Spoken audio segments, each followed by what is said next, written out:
É nosso entrevistado de hoje o presidente da Comissão de Direito Previdenciário da UAB, aqui de São Paulo, o advogado Ailton Tipó Laurindo. Você pode interagir com o nosso entrevistado. O professor Duda Trevisani entrevista agora nosso convidado. Tipó, boa tarde. Boa tarde, professor. Como é que você está? Eu, graças a Deus, eu estou muito bem. E estou feliz de voltar aqui. E mais feliz ainda de encontrar o senhor, né? Que nas últimas duas vezes, infelizmente, o senhor não estava, Eu né? estava viajando. Estava viajando. Tá tudo bem? E a vereança lá em Lençóis Paulista? Na oposição, como é que tá a prefeitura? Aqui em Bauru a grana ficou curta, pois já estão falando em aumentar o IPTU em 60%, que é um verdadeiro absurdo. Lá em São Paulo fala-se em 30% na capital.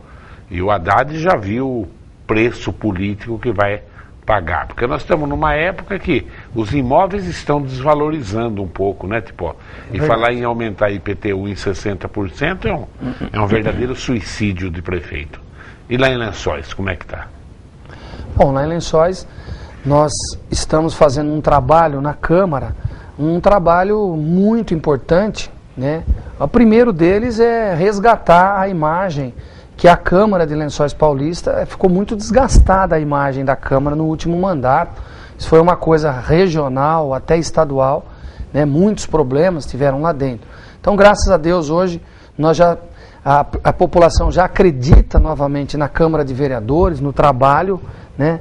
Isso é muito importante, porque foram e estão sendo adotadas medidas para moralizar realmente. O nosso trabalho no dia a dia, professor, ele realmente é um trabalho de oposição, mas é uma oposição construtiva, né? Nós estamos sempre reunidos com a prefeita, sem nenhuma dificuldade, mas sempre cobrando para que seja feito melhor.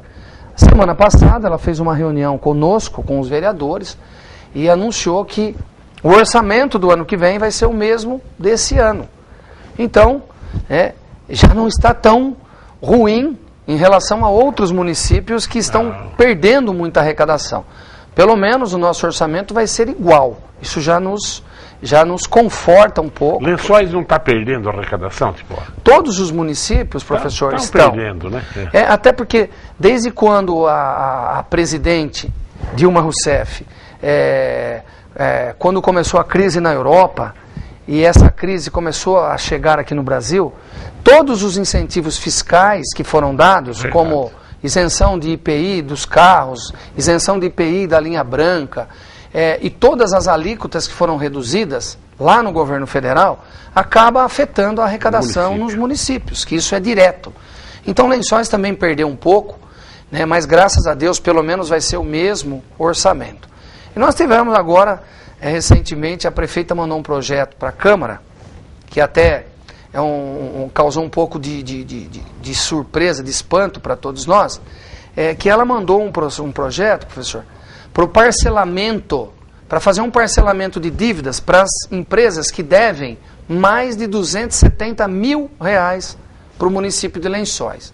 Então, eu tive a curiosidade de, antes de votar o projeto, mandei um ofício para a prefeita e perguntei quem são essas empresas que devem mais de R$270 mil para o município de Lençóis. E pasme, professor, pasmem, nossos queridos telespectadores, os maiores devedores da Prefeitura de Lençóis Paulista são os bancos. Os bancos. Que absurdo. Olha, nós temos um banco lá, eu depois vou divulgar, ainda não foi aprovado o projeto, a hora que aprovar o projeto, eu vou divulgar, porque daí fica público. Mas tem um banco que deve R$5.500.000 para a prefeitura, outro deve 4 milhões, outro deve 3.700, outro deve 2 milhões, somando... Mas esses débitos não estão sendo contestados na justiça? É isso que nós estamos perguntando para a prefeita também, se eles já estão ajuizados. Se estão ajuizados, com certeza já devem ter pedido de penhora de bens desses bancos. E aí, somando, professor, a dívida de todos os bancos, hoje, dá 21, quase 22 milhões de reais eles devem para o município. Então a senhora prefeita mandou um projeto para parcelar a dívida de todo mundo, inclusive dos bancos. Eu sou radicalmente contrário. Inclusive, Vou apresentar uma emenda, já está elaborada, excluindo do parcelamento os bancos. Nós não temos que parcelar a dívida de banco. Banco cobra juros altos da população, banco não faz nada para ajudar as pessoas, banco não faz nada para facilitar a vida de quem tem um financiamento, um empréstimo, e são os maiores bilionários desse país. Então o senhor perguntou, esse é um dos projetos que está tramitando, que chamou a atenção, mas eu tive o cuidado, e estou tendo cuidado de apresentar uma emenda para não deixar que esse parcelamento atinja os bancos. Eles que paguem à vista aquilo que eles devem. Do mais, professor, do mais, graças a Deus nós estamos fazendo um trabalho bom lá na Câmara, né? Como eu disse, resgatando a imagem do Poder Legislativo e apresentando. Só para o senhor saber, eu e o vereador Prado, do Partido Verde, já apresentamos esse ano, professor Duda, entre indicações, requerimentos e projetos, mais de 300 proposituras. O senhor tem noção do que é isso? Mais de 300 proposituras. Então, realmente é um trabalho muito bom. E como acho que nós vamos parar de falar de política, eu conversei antes de vir para cá por telefone, e ele estava assistindo um Enfoque Regional, né, um grande amigo do senhor, do Samuel, prefeito Everton Ottaviani. Um grande abraço para você, para a sua cidade aí que estão nos assistindo. Escuta, você sai candidato a deputado ou não?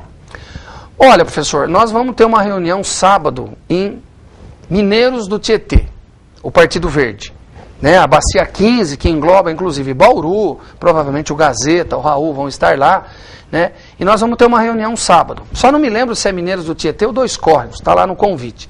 Então nós vamos estar lá e o assunto é esse: candidatura a deputado estadual e federal. Eu já fui candidato a deputado pelo Partido Verde em 2006 e tive 25 mil votos. Infelizmente não consegui entrar, mas acho que tive uma votação muito boa. Agora, nós vamos ouvir, né, o que os dirigentes partidários têm a dizer, qual é a expectativa, professor, o que eles estão estimando, quantos votos serão necessários para eleger um deputado. Vamos estudar lá. Eu já fui candidato uma vez e tenho tranquilidade em discutir esse assunto, mas não tenho nada ainda, né, para falar sobre isso, nem de pré-candidatura. Vamos lá, depois eu conto para o senhor, em primeira mão. Toda vez que você vem, como são perguntas da Previdência, aposentadoria e etc., o número de perguntas é muito grande. Então eu vou direto nas perguntas do telespectador, mas procura ser mais sucinto, porque tem um monte de perguntas já aqui que tá bom, não vai conseguir só se fazer. Às vezes a resposta for muito importante, mas vamos procurar não ser pode mais... matar a ideia, né? Tá bom. Professor Tipó, bom dia. Fiquei sabendo de uma informação sobre revisão. Não entendi. Me esclareça, por favor. Quais são as teses das revisões de revisão mais recente que existem hoje para quem é aposentado? Vamos mudar a pergunta. Quem que tem direito à revisão dos aposentados? Bom, eu não me perdoe, mas eu não ouvi o nome da telespectadora, do telespectador. Mas essa, professor, é uma pergunta que precisa de algumas informações, né, para a gente poder responder. Várias são as teses de revisão. Depende do caso concreto, né? Cada caso é um caso.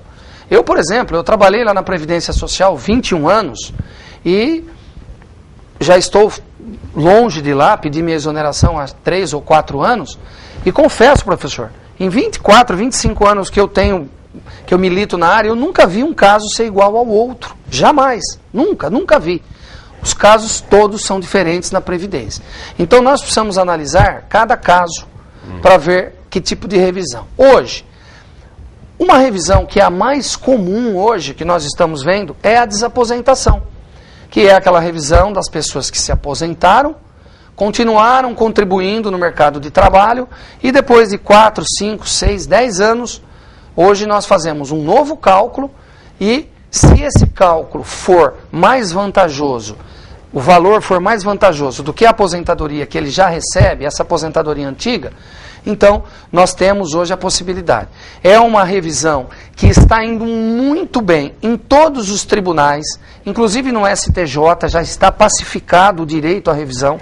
E falta, professor, apenas a palavra final do STF, do Supremo Tribunal Federal. O ministro Marco Aurélio Mello já votou favorável. Infelizmente, por causa do mensalão, essa votação da desaposentação está parada. deve ser retomada dentro de algumas semanas, onde o ministro Dias Toffoli vai emitir o segundo voto. Então, vamos aguardar mais um pouco, mas aqueles que nós já vislumbramos essa possibilidade, professor, nós já estamos dando entrada para adiantar a vida dessas pessoas. Essa é uma possibilidade de revisão. A segunda, e que é uma coisa assim até que recente, o nível de ruído para aquelas pessoas que trabalham em indústrias. Existem 3 níveis de ruído. O ruído ser acima de 80 decibéis até 97, ser acima de 90 decibéis de 97 até 2003 e ser acima de 85 decibéis depois de 2003. Então hoje nós temos uma coisa nova que veio beneficiar muito aqueles que querem entrar com pedido de revisão hoje. Ou seja, a Justiça entende hoje que o ruído máximo que a Previdência pode exigir não mais é de 90 decibéis, e sim 85 decibéis. Então, muitas pessoas que tiveram a sua aposentadoria especial negada, porque o seu ruído de 97 a 2003 era abaixo de 90 decibéis, hoje podem procurar, né? Lógico, precisa procurar alguém que entenda, um profissional da área. Bauru é um local que tem muitos advogados que trabalham muito bem nessa área, né? Procurem um advogado para ver essa possibilidade. Também, professor, só para encerrar esse assunto revisão, porque tem muitos casos, senão nós vamos demorar muito, nós temos hoje a possibilidade, já existem vários julgados, aqueles que tiveram a sua aposentadoria concedida de forma proporcional, ou seja, o homem com menos de 35 anos, ou a mulher com menos de 30, hoje nós já temos a possibilidade de estudar o caso, entrar com uma revisão, para que não se aplique nessas aposentadorias o fator previdenciário. Porque essas pessoas já sofrem, ela sofre 2 reduções. A primeira redução é a do fator previdenciário e depois a redução da aposentadoria proporcional, onde normalmente, professor, ela perde mais 30%.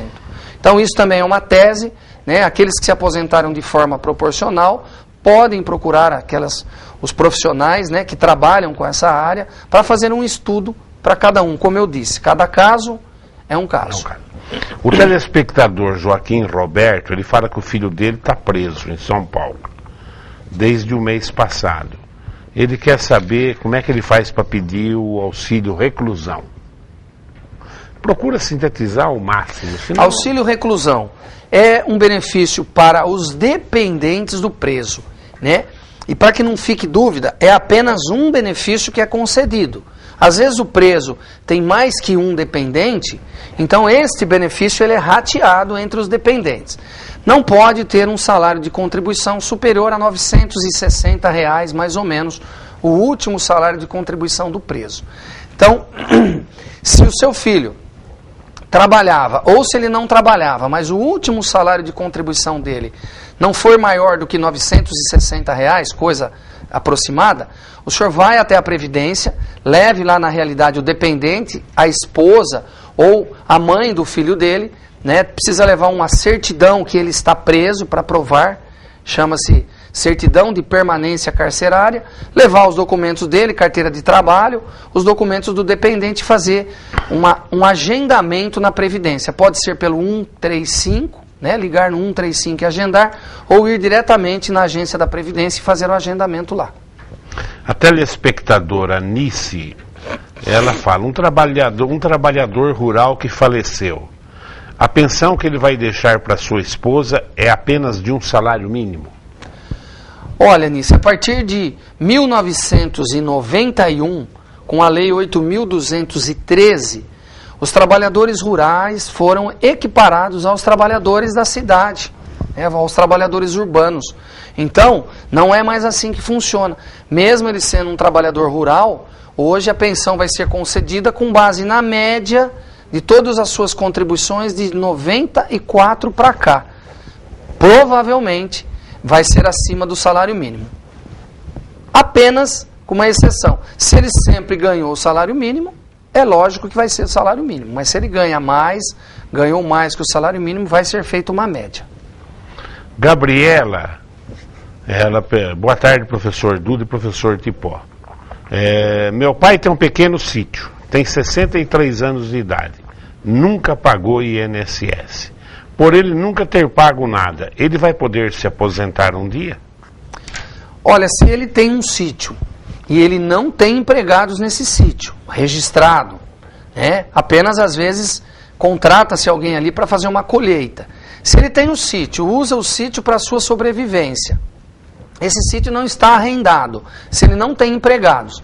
Se ele comprovar para a Previdência que ele trabalha no sítio, professor, ele vai ter direito sim, sem contribuir, porque é uma exceção. A única exceção de que não há necessidade de carência de contribuição para aposentadoria por idade é o segurado especial. É esse segurado que tem uma pequena propriedade, que vive nessa propriedade, que depende dessa propriedade. Importante, veja se o senhor tem aí notas fiscais, documentos que o senhor comprou o adubo, que o senhor comprou o calcário, a muda para plantar, ou se o senhor vendeu a produção, se o senhor tem uma nota. Reúna tudo isso, procura a Previdência, leve a escritura do seu sítio, que eles vão analisar. Possivelmente o senhor vai ter direito. Sueli, por que para a aposentadoria proporcional tem que pagar esse tal pedágio de 40%? Qual é a vantagem? Não, vantagem nenhuma, muito pelo contrário, desvantagem. Porque, na realidade, a reforma da Previdência, a primeira fase, que foi em 98, no dia 16 de dezembro de 98, então alterou a aposentadoria proporcional e criou o pedágio de 40% e criou uma idade mínima para o homem e para a mulher. Por que o pedágio, professor? Porque é uma forma do governo desestimular as pessoas a se aposentar proporcional. É uma forma do governo falar, olha, se aposente mais tarde. Então, quem quer se aposentar antes, nesse caso, precisa pagar um pedágio. É uma fórmula, nós vamos precisar ficar aqui 15, 20 minutos para explicar, mas ele não ajuda em nada. Muito pelo contrário, ele só penaliza aquele que quer se aposentar. A Daniela do Meiridota, ela pergunta, eu sou aposentada por invalidez e tenho 43 anos. Meu pai é falecido. Minha madrasta recebe pensão por morte. Eu gostaria de saber se eu teria direito de também receber uma parte dessa pensão. Ou se no caso dela falecer, se eu passaria a receber essa pensão. Com certeza. Porque o fato de você ser aposentada por invalidez lhe dá o direito de você receber também uma pensão por morte, no caso do seu pai. Isso porque você tem mais de 21 anos, porém é inválida. Então você já pode requerer hoje para que a pensão da sua madrasta seja dividida com você. Você ligue lá no 135, faça um agendamento, né? E se a perícia médica da Previdência concluir pela sua invalidez, muito provavelmente, a lei assim determina, vai ser rateada a pensão. 50% para sua madrasta, 50% para você. Sandra, professor Tipó, parabéns pela entrevista e parabéns ao professor Duda por esta abertura, colaborando assim com o trabalho social. Alguém que trabalhou sem registro na empresa e entrou com ação trabalhista, sendo a mesma julgada procedente, pode utilizar esse tempo para computar para fins de aposentadoria no INSS? Olha, Sandra, esse é um assunto assim bastante espinhoso dentro lá da Previdência. E infelizmente isso ocorre. Muita gente trabalha, acaba não sendo registrada, o patrão, o empregador não fornece nenhum tipo de documento para ela, nem um holerite, nem um recibo, nem um cartão de ponto, nada. E essa pessoa depois, quando sai da empresa, depois de 1 ano, 2 anos, 3 anos, ela não tem nenhum documento. Resta a ela entrar com a ação trabalhista. Ela ganha essa ação trabalhista, é julgada procedente. A Previdência tem que aceitar esse tempo? O que a Previdência entende, Sandra? A Previdência diz o seguinte, se lá na ação trabalhista conter elementos, documentos de início de prova material, ela aceita. Se não tiver nenhum documento de início de prova material, a Previdência não vai aceitar. O que resta a essa pessoa, a você? Entrar na Justiça, porque já existe um enunciado da turma da Turma Nacional de Uniformização dos Juizados Especiais Federais, que diz que a ação trabalhista ela serve como início de prova material, no mínimo, para o INSS aceitar esse tempo. Então você já tem uma esperança, se a Previdência não aceitar, pegue lá a ação trabalhista, uma cópia, vá de novo até a Justiça, agora até o Juizado Especial Federal, e requeira que seja aceito esse direito. É um absurdo, né? Porque se a Justiça do Trabalho reconhece, professor, se a Justiça do Trabalho obriga a empresa a pagar aqueles 3 anos, aqueles 2 anos, quer dizer, na minha visão, o INSS tinha que aceitar, mas não é assim que ele entende. Então, nesse caso, você procure a Justiça Federal ou o Juizado Especial Federal e use a ação trabalhista como um início de prova e, através de testemunhas, você tem uma grande chance de conseguir. A maioria, eu vi isso aqui do juiz federal, a maioria das ações no Juizado Federal são da Previdência. Então, vamos lá, professor. A nível de Brasil, estatística, a nível de Brasil, 20% das ações, pegando Justiça Estadual, Federal, Juizado Especial Federal, os tribunais, 20% das ações envolvem a Previdência, a nível Brasil. Se nós partirmos só para a Justiça Federal, as varas federais, 40% Previdência. E agora, quando nós vamos para o Juizado Especial Federal, 80% das ações que estão ali contra a Previdência. Então parece que o Juizado Especial Federal foi criado só para resolver os problemas contra a Previdência. Né? Infelizmente, muitas ações contra a Previdência. O Valmir pergunta, em relação a LOAS, mudou o entendimento sobre a renda per capita? Essa mudança é boa ou ruim? Como funciona essa nova aposentadoria especial para deficientes? Como proceder e quem tem direito? Opa, então, vamos lá. Ele está fazendo 2 perguntas. Ele deve ter lido na internet, deve ter visto nos jornais, principalmente no Jornal Agora, professor, que o Jornal Agora todo dia traz uma manchete desse tamanho, né? E eles vendem muito jornal, viu? A maioria das notícias que eles trazem ali é sensacionalismo, mas eles acabam levando alguma informação. Ele perguntou do benefício da LOAS. O que benefício é esse? É o benefício que chama benefício de prestação continuada. É para os idosos e para os deficientes físicos que não possuem meios de prover o próprio sustento. Esse benefício, Valmir, ele tinha, para a pessoa ter direito, a renda per capita. Olha o que eu vou falar, professor. A renda per capita não podia ser maior que 1/4 do salário mínimo. Então, realmente, ficava muito difícil de uma pessoa conseguir. Para alguém conseguir, tinha que ter na família o pai ganhando um salário mínimo e precisava ter mais a esposa e mais 3 filhos que não trabalhassem. Aí, dava abaixo de 1/4 do salário mínimo. Então, aquele deficiente ou aquele outro idoso teria direito.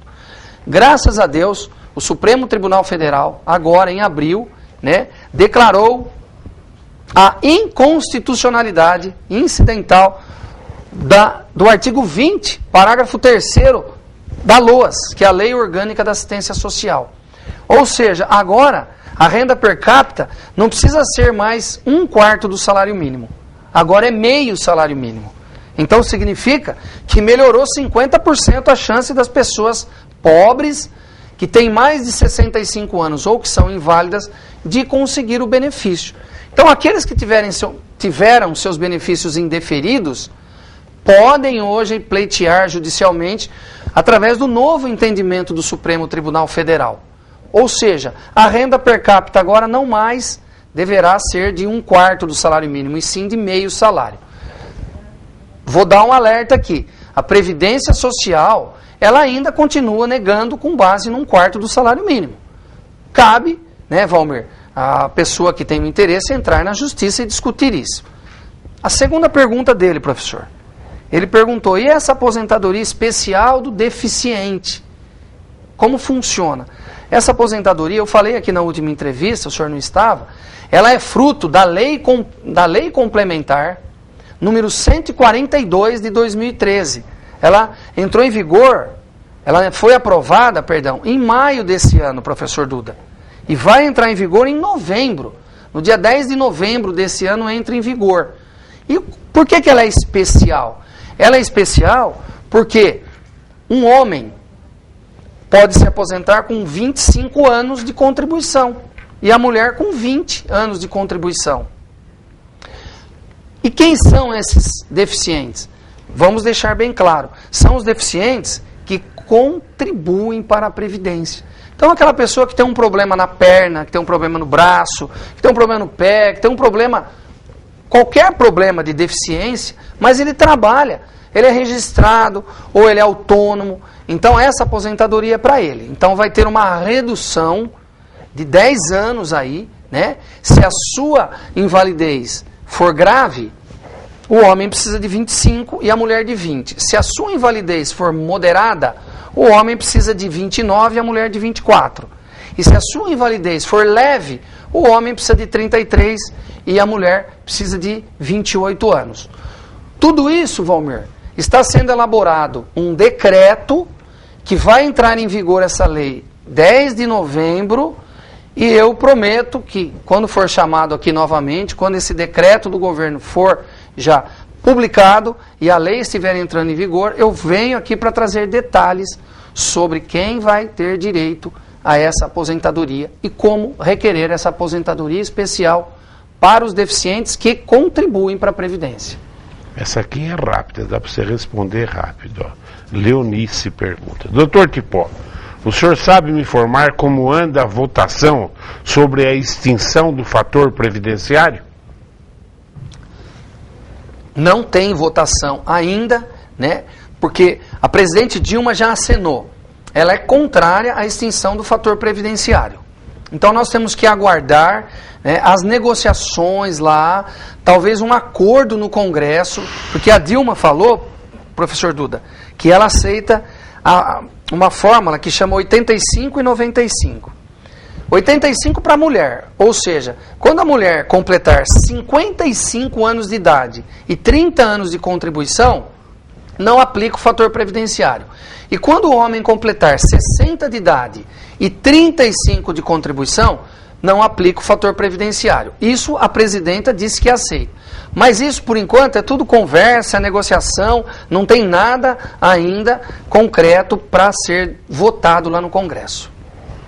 É uma pergunta muito comprida, eu vou fazer um pedaço da pergunta. Evandro Marques, do Jardim América, ele fala, boa tarde. O perito do INSS não concede o benefício sem apresentação do atestado. E hoje em dia o cidadão demora em média mais de um ano para passar pelo médico do Estado. E esse cidadão não tem condições de pagar um plano de saúde e um advogado. Qual orientação o senhor pode dar para esse segurado que se encontra nesta situação? Olha, infelizmente, isso é um problema nacional, infelizmente. O que eu tenho aconselhado nas cidades onde nós atuamos, onde nós temos aí uma atuação maior, é que procurem a prefeitura. Procure o setor de saúde da prefeitura, faça um requerimento que você precisa de um médico para que te atenda rápido, que você está incapaz, você precisa apresentar esse atestado médico para a Previdência, faça um pedido de um exame, se negar, se a prefeitura negar, está na Constituição Federal, né? Está lá no artigo 194, a saúde é um direito de todos e um dever do Estado. Entre na justiça para que a prefeitura forneça para você, ofereça para você um médico e um exame rápido para que você possa levar até a Previdência Social. O senhor sabe o que ele quer dizer, professor? Ele está incapaz, mas ele não tem dinheiro para pagar um médico, para passar pelo médico, para o médico atestar essa incapacidade, porque esse atestado é exigido pelo INSS. É isso que ele quer dizer. O que eu tenho para indicar, infelizmente, para orientar é isso. Vá lá no setor, né, de saúde da tua prefeitura e exija seus direitos. Não tem outra maneira, não tem jeito. Dureza, hein? É porque se você vai na perícia sem nenhum atestado, se coloque no lugar do perito. O perito, ele não sabe o que você tem, ele não tem o que fazer, ele vai negar. Né? Infelizmente, essa é uma realidade triste que existe. Última pergunta, vamos lá.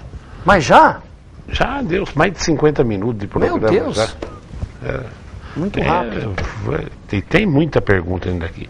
Meu pai se aposentou em 1990 e pouco.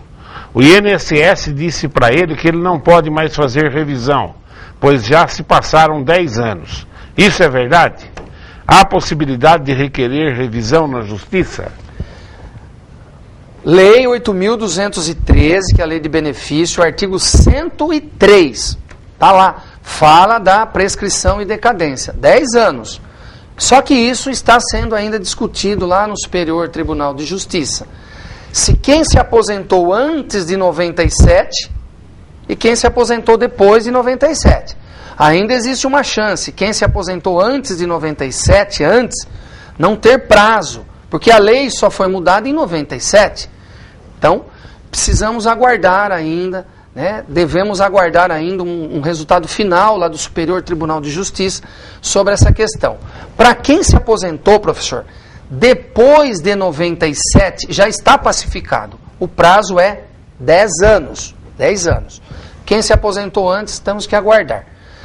Concluindo essa resposta, que eu sei que o tempo está esgotado. E para a desaposentação? Os tribunais entendem que a desaposentação não é uma revisão. Então não tem prazo para desaposentação. Até agora o entendimento é esse. Espero que não mude. Porque na realidade é o cálculo de um novo benefício. É um fato novo que ocorreu depois da aposentadoria.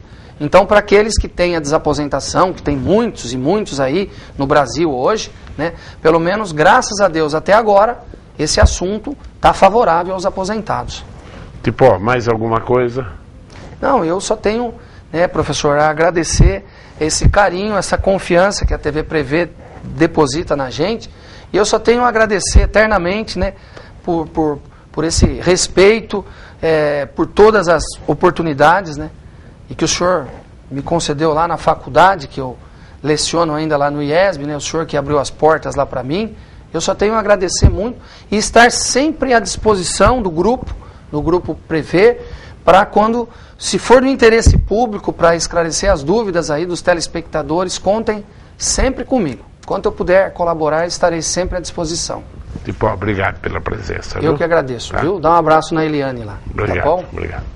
Bom, Noroeste está de presidente novo, né? Espero que o Toninho Gimenez lá na retaguarda e a cidade colaborando, as coisas melhorem, porque do jeito que está, se bobear, vai cair para B1, para B2 e vai acabar o time. Se a cidade não ajudar, não vai nem cair para nada, vai acabar o time. Então eu faço um apelo aí, que a cidade gosta do Noroeste, o Noroeste promove Bauru, que realmente as coisas sejam encontradas soluções. O Corinthians ganhou ontem, você viu que azar desgraçado, né? Podia ter perdido outra vez, aí eu dava mais risada ainda, né? Graças a Deus. Que time você torce? Eu sou corintiano, sofredor, né? E vou só falar aqui, só dando uma parte rapidinho, eu sou um fã e um torcedor do Noroeste. Tenho uma camisa do Noroeste, tenho 2 camisetas do Noroeste e sempre venho assistir jogos aqui. Inclusive vim esse ano, né? Sou um torcedor. Também estou feliz aí com a nova direção do clube, viu, professor? Acho que o Tipão vai ser candidato a deputado mesmo. Ele já virou corintiano, maior torcida, Noroeste. Como o Tipão é de Lençóis, já quer voto em Bauru. Acho que o negócio está ficando... Bom, eu agradeço a sua audiência e realmente esse de defesa do consumidor e problema previdenciário, cada vez que a TV Prevê traz um profissional, é esse enxame de perguntas, porque é um problema frequente na sociedade brasileira. Eu agradeço a sua audiência e continue aí ligado nos horários alternativos da TV Prevê. Tchau.